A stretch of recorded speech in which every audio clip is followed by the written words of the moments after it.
Hello friends and dear students, how are you. सभी अच्छे होंगे। आज हम आपको बताने वाले हैं क्लास 6 का एनसीईआरटी का मैथमेटिक्स का चैप्टर नंबर 3 का एक्सरसाइज नंबर 3.6।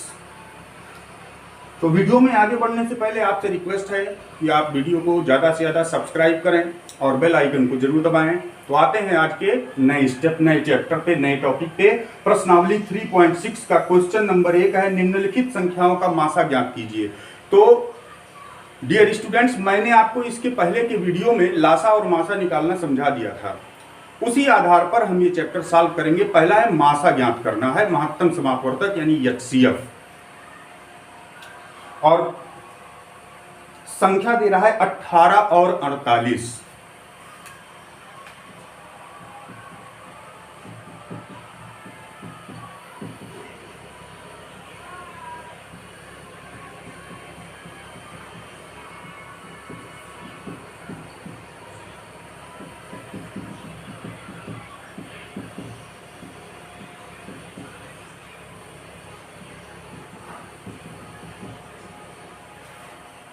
अठारह और 48। अब आप सबसे पहला काम क्या करेंगे, जैसा कि हमने आपको बताया था, अगर आपने वो वीडियो ध्यान से देखा होगा, समझा होगा, तो आपको याद होगा। सबसे पहला काम क्या करेंगे, 18 का गुणनखंड कर लेंगे। 2 9 18, 3 त्रिक का 9, 3 एकम 3। तो 18 का गुणनखंड यानी 18 का फैक्टर यानी फैक्टर ऑफ 18, हिंदी में ही लिख देते हैं। 18 का गुणनखंड बराबर 2 गुणे 3 गुणे 3। इसके बाद आप 48 का निकाल लीजिए गुणनखंड। 2 दूना 4, 2 चौक के 8, 2 का पहाड़ा 12 बार पढ़ा तो 24 आ गया। 2 का पहाड़ा 6 बार पढ़ा तो 12 आ गया। 2 का पहाड़ा 3 बार पढ़ा 6 आ गया और 3 एकम 3। अब इसके बाद 48 यानी 48 का गुणनखंड आप निकाल लीजिए। 2 कितने बार है, 1 2 3 4 बार, और 3 एक बार। अब इसके बाद जोड़ा बना लीजिए दोनों में जो उभयनिष्ठ हो। 2 यानी एचसीएफ जो हमारा आएगा, पहला आ गया जोड़ा बना 2 का, दूसरा 3 का। क्या और कोई कॉमन है? नहीं है। तो हमारा एचसीएफ कितना बन गया, 6। ये हमारा आंसर हो गया। और एचसीएफ होता क्या है, एचसीएफ एक ऐसी संख्या होती है जिससे उस मुख्य संख्या में अगर भाग कर दिया जाए तो वह पूरा पूरा विभाजित हो जाती है। यानी एचसीएफ ऐसी संख्याओं का गुणनखंड है जो उन ग्रुप की संख्याओं का सबसे बड़ा कॉमन अंक का गुणनखंड हो। ये हो गया आपका गुणनखंड के आधार पर एचसीएफ आपने निकाल लिया। बी में है 30 और 12 का निकालना है। वही काम इसमें भी करेंगे। 30 का गुणनखंड निकालिए पहले। 2 का पहाड़ा 15 बार पढ़ लिया, 30 हो गया। अब 2 से नहीं कटेगा, 3 से कटेगा। 3 5 15 और 5 एकम 5। अब 12 का निकाल लीजिए तो ये 2 से कट जाएगा। 2 छक्के 12, 2 3 6 और 3 एकम 3। अब 30 के गुणनखंड 2 3 5, 2 गुना 3 गुना 5। और 12 के गुणनखंड निकाल लीजिए ऐसे ही, तो 2 गुना 2 गुना 3। अब कॉमन निकाल लीजिए, यानी एचसीएफ 2 कॉमन हो गया, इंटू 3 कॉमन हो गया। अब तो कोई कॉमन नहीं है, तो एचसीएफ हमारा कितना मिल गया, 6। यहां तक आपको समझ में आ गया होगा। तो इसमें जो और प्रश्न बचे हुए हैं एचसीएफ निकालने के, ए और बी मैंने बताया है। बाकी और जो बचा है वो आप अपने आप सॉल्व करेंगे। नहीं समझ में आता है कोई टॉपिक तो कमेंट बॉक्स में आके मैसेज करेंगे, मैं आपको फिर से विस्तृत जानकारी वीडियो बना के आपको पोस्ट कर दूंगा, आप उससे समझ लीजिए। अब जो क्वेश्चन नंबर 2 है वो है, निम्न का मासा क्या है। क्वेश्चन नंबर 2 जो है वो है, निम्न का मासा क्या है। ए में कह रहा है 2 क्रमागत संख्याएं, 2 क्रमागत संख्याएं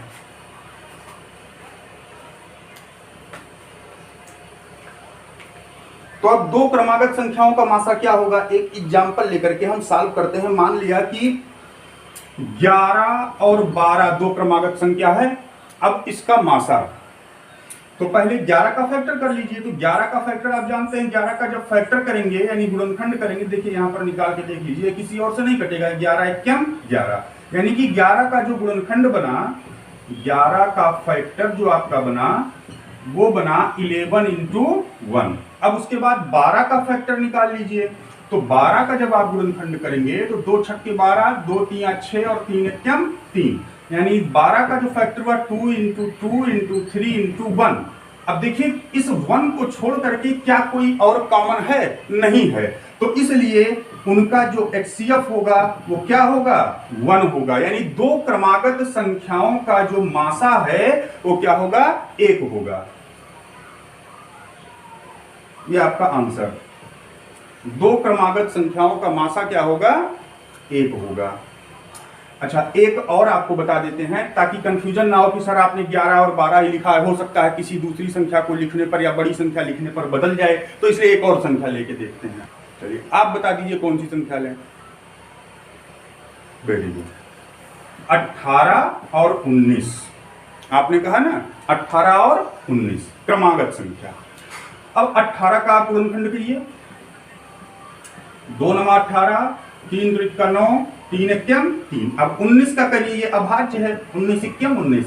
अब लिखने की जरूरत नहीं, आप ऐसे ही ध्यान दीजिए, 2 इसमें है नहीं है, 3 इसमें है नहीं है, 3 इसमें है नहीं है, लेकिन 1 है, तो मासा क्या हो गया? 1। यानी दो क्रमागत संख्याओं का मासा क्या होगा? 1 होगा। बी,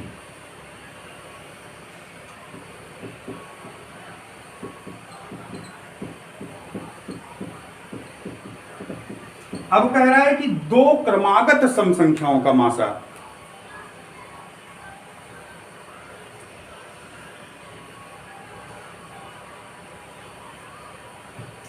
तो दो क्रमागत सम संख्याओं का मासा, मान लिया एग्जांपल पहले हम लेके देख लेते हैं। मान लिया एक संख्या 12 है जो कि सम है।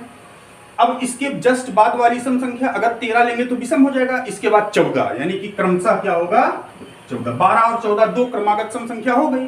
अब आप 12 का फैक्टर कर लीजिए पहले, 2 छक्के 12, 2 तिया 6 और 3 एकम 3। अब 14 का कर लीजिए, 2 सते 14, 7 एकम 7। अब HCF आप देखिए, 12 का पहले 12 का गुणनखंड आप देख लीजिए, 2 गुणे 2 गुणे 3 गुणे 1, और 14 का 2 गुणे 7 गुणे 1। अब ध्यान दीजिए, ग्रुप बनाइए 2 और 1। क्या और कोई ग्रुप बना? नहीं। तो HCF आपका कितना हो गया? 2 हो गया। यानी कि दो क्रमागत सम संख्याओं का जो HCF है वो कितना होता है? 2 होता है। अब एक संख्या और लेकर के देखते हैं। मान लिया एक संख्या हो गई 24 और क्रमागत जस्ट 25 के बाद 26, ये दो संख्याएं हो गई। अब आप पहले 24 का फैक्टर कर लीजिए, 2 का पहाड़ा 12 बार पढ़ा, फिर 2 का पहाड़ा 6 बार पढ़ा, फिर 2 का पहाड़ा 3 बार पढ़ा, फिर 3 का पहाड़ा 1 बार पढ़ा। अब 26 का निकाल लीजिए, 2 का पहाड़ा 13 बार पढ़ा तो 26। अब 13 किसी से नहीं कट रहा है, 13 एकम 13। अब 24 के जो गुणनखंड हैं उनको लिख लीजिए, 2 गुना 2 गुना 2 गुना 3 गुना 1, और 26 के गुणनखंड लिख लीजिए, 2 गुना 13 गुना 1। अब जो HCF निकला उसको नोट कर लीजिए, 2 का ग्रुप बन गया, इंटू और किसी बन रहा है नहीं, फिर 1 का बन रहा है, बराबर 2। इसका भी द्वारा समझ में आया। तो दो क्रमागत सम संख्याओं का मासा कितना होता है? 2 होता है। अब C आपका कह रहा है दो क्रमागत विषम संख्याओं का मासा पूछ रहा है कि क्या होगा। तो दो क्रमागत विषम संख्या ले लीजिए। मान लिया एक हमने ले लिया 11 और एक हमने ले लिया 13, ये क्रमागत विषम संख्या हो गई।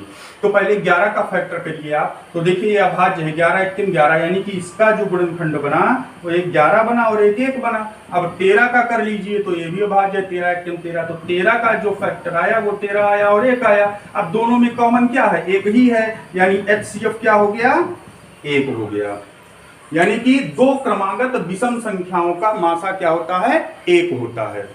अब देखिए अगला प्रश्न, प्रश्न नंबर 3 है, अभाज्य गुणनखंड द्वारा दो सहभाज्य 4 और 15 का मासा इस प्रकार ज्ञात किया गया। 4 बराबर 2 गुणे 2, 15 बराबर 3 गुणे 5। चूंकि इन गुणनखंडों में कोई अभाज्य सारण गुणनखंड नहीं है, इसलिए 4 और 15 का मासा 0 है। क्या यह उत्तर सही है? यदि नहीं तो सही मासा क्या होगा? तो 4 और 15 का निकाला है।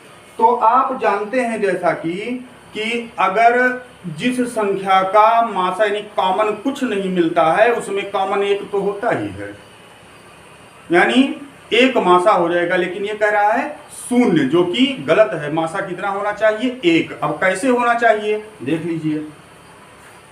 क्वेश्चन नंबर 3 आपका है 4 और 15 का मासा आप करके देख लीजिए। 4 का निकालिए, 2 दूना 4, 2 एकम 2, तो 4 का जो फैक्टर बना 2 इंटू 2 इंटू 1। उसके बाद 15 का कर लीजिए, तो 3 पचे 15 और 5 एकम 5, यानी 15 का जो आपका बना 3 गुणे 5 गुणे 1।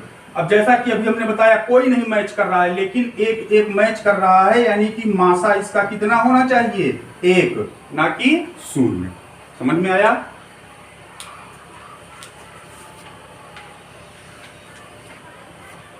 अब ये एक्सरसाइज आपकी कंप्लीट हो गई। आप लोग अच्छी तरीके से इस एक्सरसाइज को समझ लेंगे और उम्मीद करता हूं आपके समझ में आ गया होगा।